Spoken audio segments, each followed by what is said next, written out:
আৰু এয়া দেখিছে এইটো আজি ৰেডি হৈ গ'ল। এইটো যাব আজি গোৱালপাৰা। এই নাইট চুপাৰ উঠাই দিম।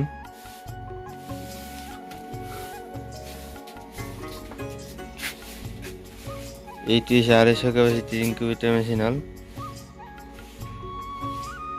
এইটোত 250টা কণী ফুটাব পাৰি মুৰ্গীৰ।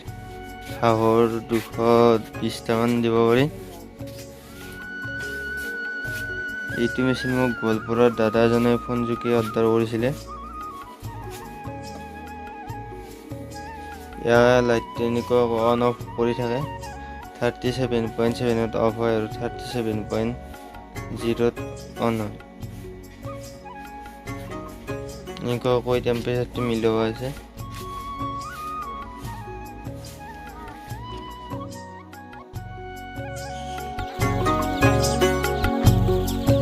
এয়া মোৰ মেচিনৰ পৰা ওলোৱা পোৱালি। আজি 3 দিনমান হ'ল। পোৱালিখিনিৰ গ্ৰোথ খুবেই ভাল আহিছে। এয়া লোকেল মুৰ্গীৰ পোৱালি হয়।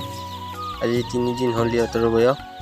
এনেকুৱা ধৰণৰ যদি পিয়'ৰ অৰিজিনেল লোকেল মুৰ্গীৰ পোৱালি লাগে যোগাযোগ কৰিব পাৰে। সোণালী মুৰ্গীৰ পোৱালিও পাব আৰু লোকেল পাতি হাঁহৰ পোৱালিও এভেইলেবল আছে। যদি কাৰোবাক লাগে কণ্টেক্ট নাম্বাৰ দিয়া আছে, যোগাযোগ কৰিব পাৰে।